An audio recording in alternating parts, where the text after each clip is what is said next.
Have you ever realized that the worst part of suffering isn't the pain, it's what the pain teaches you? Because pain doesn't just hurt. It instructs. It shows you where not to stand, how not to speak, who not to look at. And if you stay inside it long enough, it starts rewriting who you are. When we left off, I was still insisting on my innocence. Still believing that truth mattered. Still thinking there was a limit to what they could do. There wasn't. What came next wasn't loud. It wasn't immediate. And it wasn't random. It was organized. And that's what made it terrifying. This part of the story isn't about violence. It's about erosion. About how a system doesn't break you all at once. It reduces you in stages. By the time I realized something had shifted, I was already behaving differently. Standing differently. Thinking differently. Not because I wanted to, but because resistance had become expensive. Every action carried a price. Every word had weight. Every silence was measured. And the officers knew exactly when to push, and when to wait. That's where this continues. Not at the moment I lost hope, but at the moment I started managing fear. Because fear, when controlled properly, becomes a tool. And in that prison, I was about to learn what it feels like. To be on the receiving end of a very deliberate design. If you're still listening right now, you need to hear what happened next. Because this is the part where innocence stopped protecting me, and obedience started keeping me alive.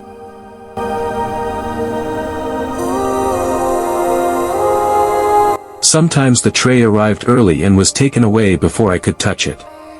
Sometimes it never came at all. When I asked, they looked confused. You already ate. Hunger became a background noise, not sharp enough to scream, not dull enough to ignore. Perfect. The punishments were never announced. That was the brilliance of it. You were always punished after you failed. And you never knew what the test had been. Stand here. No, not there. Wait. Why are you waiting? Move. Too fast. Too slow. Wrong. Always wrong. Every correction came with a note. Every note went somewhere unseen. Every unseen thing became permanent. I noticed something else after the first week. They were using my name. Not my number. My name.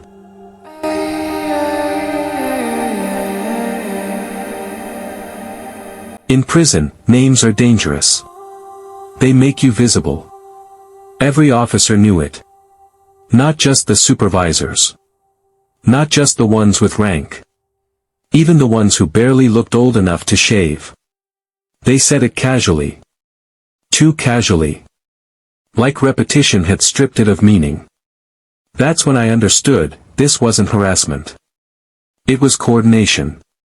One night, during count, an officer stopped in front of my cell and stared at me longer than necessary. He didn't say anything. Just looked. Then he smiled slightly and wrote something down. That smile followed me into my sleep. The humiliation wasn't loud. It was intimate. They made me ask for permission to do things they had just ordered me to do. They corrected me when I obeyed too quickly. They corrected me when I hesitated. They corrected me when I corrected myself. Sometimes they ignored me completely, not as punishment, but as demonstration. You don't exist unless they acknowledge you. That lesson sinks deep.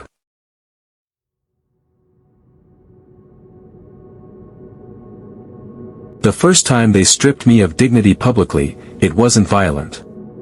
It was procedural. A routine inspection. They made me stand still while they took their time, narrating every movement like I wasn't there. Arms out. Turn. Slower. Other inmates were forced to watch. Not to shame me. To teach them. This is what happens when attention finds you. I wanted to disappear. That desire alone felt like surrender. Chief Superintendent Hale never raised his voice during any of this. He didn't need to. He appeared occasionally, never predictably, watching from a distance, hands behind his back, observing outcomes.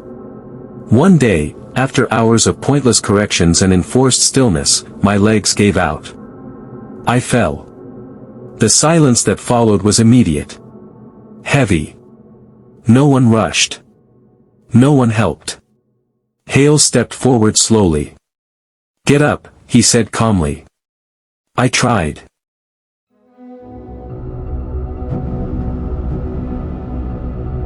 My muscles didn't respond. That disappointed him. Again. I forced myself upright, shaking violently. He nodded. Better. That was it. No punishment. No comfort. Just documentation. That was when I learned the most important rule: pain was temporary. Humiliation was cumulative. They began assigning me tasks with no functional purpose. Carry this box. Stand there holding it. Wait. Leave it. Why did you leave it? QQ, pick it up again. Every task existed only to observe my reaction. Frustration earned consequences. Resignation earned approval. Approval earned survival. At night, I repeated moments in my head, trying to identify where I went wrong.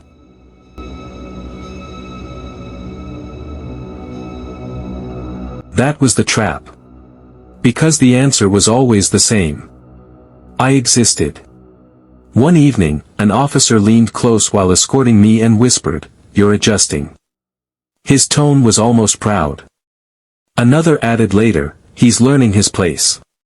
I wanted to scream that I had no place. That I didn't belong here. But the words stayed trapped in my throat. Because somewhere along the line, I realized something horrifying. They weren't trying to break me. They were trying to rebuild me. Not as someone strong. Not as someone obedient. But as someone predictable. The phrase came back again. Softly at first, casually. "You're useful, you know." Then later, "Be useful." And finally, they made me say it. Not loudly. Not proudly. Just enough to hear myself.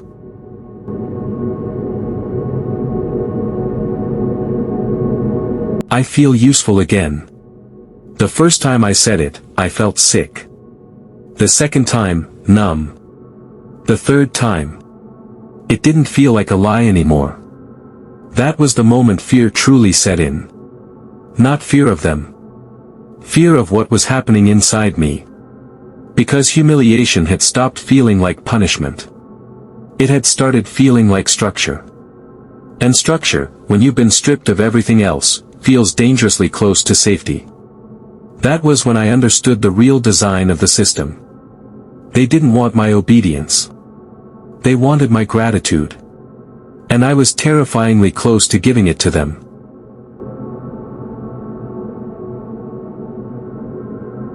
The days I was called useful, the punishments eased slightly. Not enough to be kindness. Just enough to be noticed. The days I wasn't, everything tightened. Rules became sharper.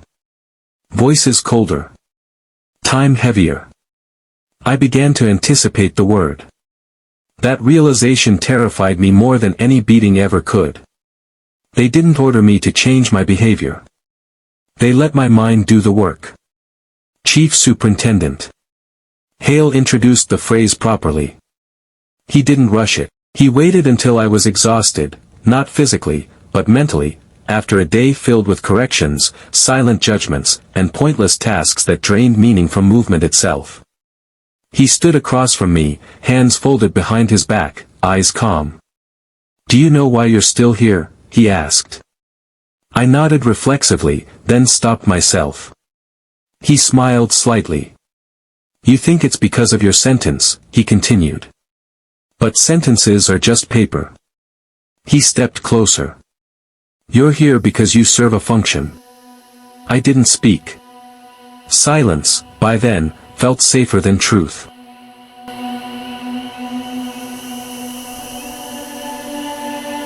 Men like you, he said quietly, need to feel relevant. That struck something deep. Pain I could endure. Hunger I could endure. Even humiliation. But irrelevance? That was unbearable.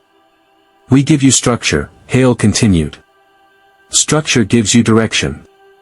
He paused. Direction gives you value. Then he said it fully for the first time. I feel useful again. Not as an order. As a statement. An invitation.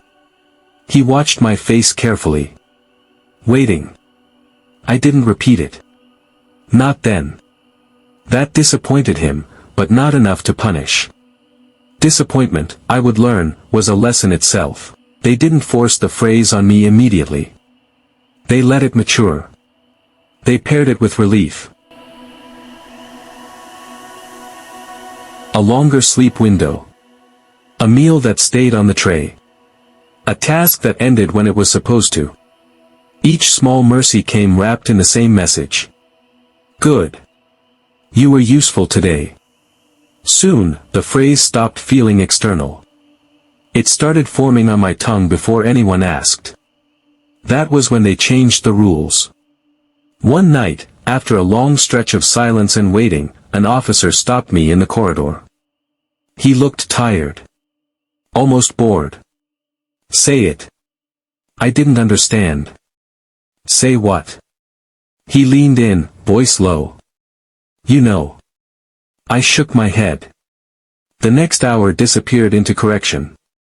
Not violence. Not screaming. Correction.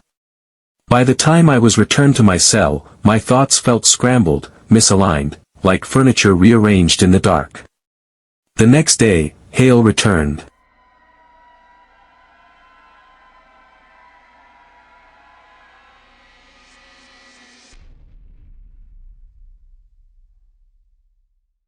He never did. Let's try something simple, he said. He stood in front of me, eyes steady. Tell me how you're adjusting. The words rose to my lips before I could stop them. I felt my throat tighten. My stomach turned. And then I said it. Quietly. Almost inaudibly. I feel useful again.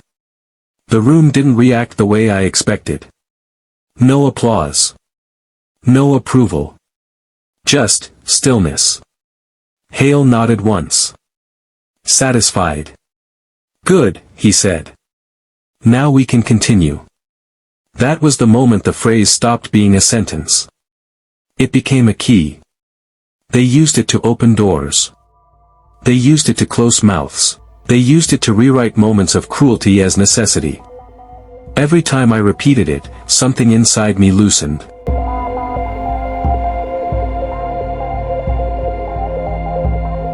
Not resistance, but responsibility. If I was useful, then what they did had purpose.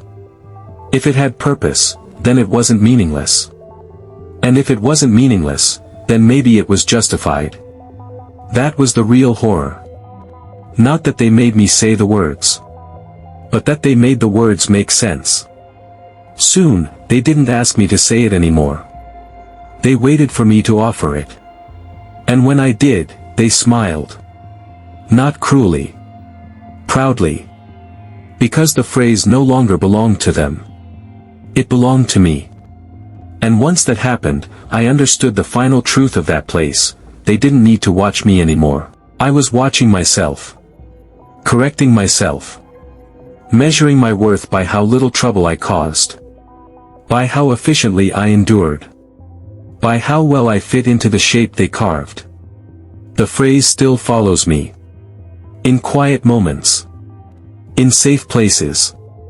In freedom. I hear it when I hesitate. When I obey without questioning. When I feel relief for surviving something that shouldn't have happened. I feel useful again. And every time it surfaces, I remember, that was never the sentence. It was the verdict.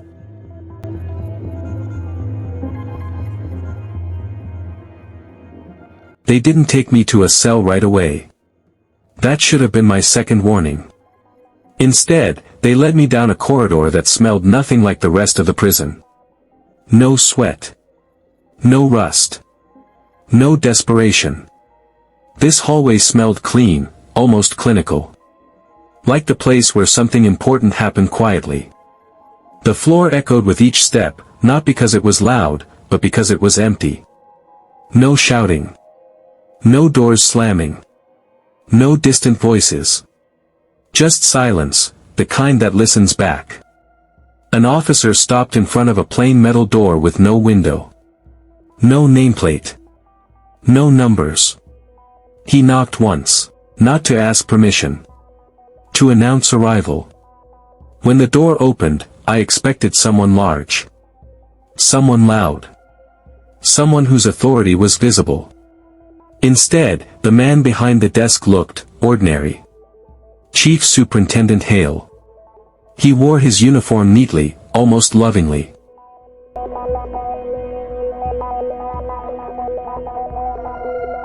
Not a wrinkle out of place. No stains. No excess. He sat as if time bent around him. He didn't look up immediately. That was deliberate. Power reveals itself in how long it lets you wait. When he finally raised his eyes, he studied me without expression. Not judgment. Not anger. Assessment. Like I was a piece of equipment someone had dropped off for inspection. He gestured to the chair across from him. I didn't sit right away. No one had told me to. He noticed.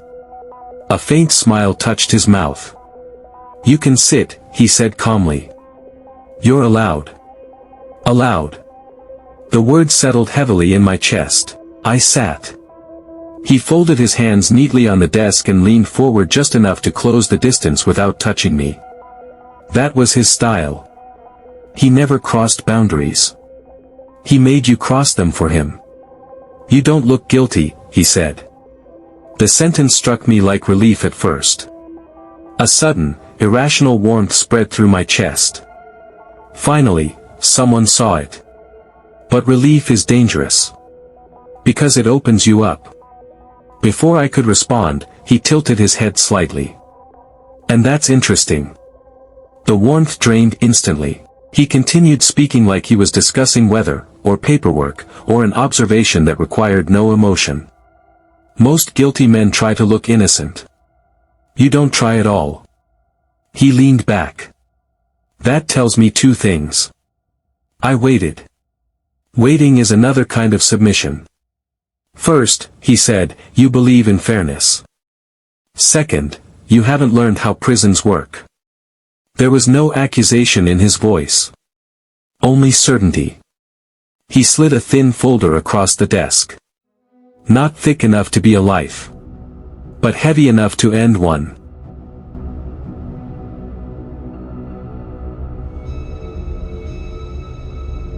This, he said, tapping it once, is what the system believes about you. I didn't open it. He noticed that too. You should, he added softly. People like you always want to understand. I opened the folder. Inside were notes. Observations. Small infractions already recorded, things I hadn't even known were being tracked. Delayed response to orders.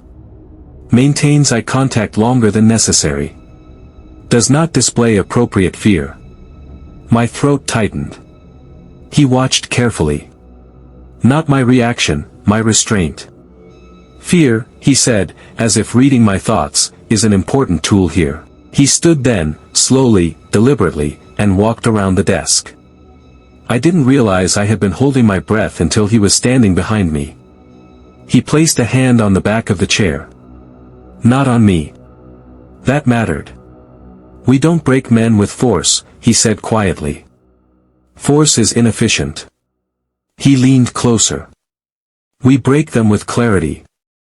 I felt his breath near my ear. Calm. Measured. Clarity about their position. Clarity about their value. He straightened and returned to his desk. The distance felt wrong. Unnatural. You're innocent, he said. The word landed like a trap snapping shut. Which makes you useful. I looked up. He smiled, not wide, not cruel. Satisfied. Guilty men already expect punishment, he explained. They're prepared for pain. He folded his hands again. Innocent men expect correction. They expect someone to notice the mistake. He shook his head slowly. That hope lasts just long enough for us to shape it. I felt cold then. Not physically. Internally. We don't want you angry, he continued. Anger resists. I don't ever slow up, no I don't take shit. I got no love for the fakeness. If you wanna Anger resists. We want you cooperative.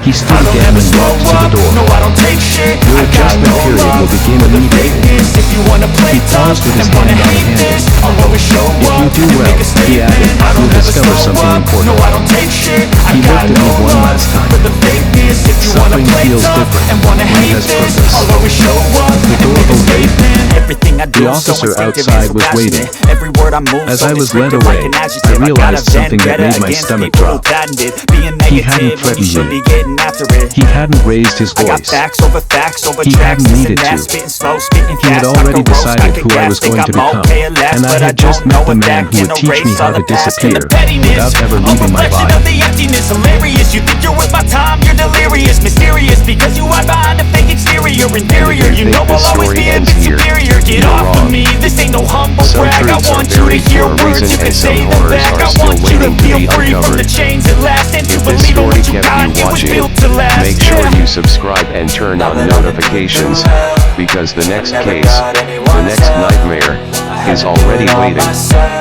News stories, I don't ever darker slow up, secrets, no I don't take shit. real I fear. got no love for Stay the curious. fakeness. If you wanna play Stay tough alert. and wanna hate this, And I'll always remember, show up some and make a stories don't statement. end I when don't the ever video slow does. up, no I don't take shit. I got no love for the fakeness. If you wanna play tough and wanna hate this, I'll always show up and make a statement. Gonna learn the consequence of being incompetent. Mental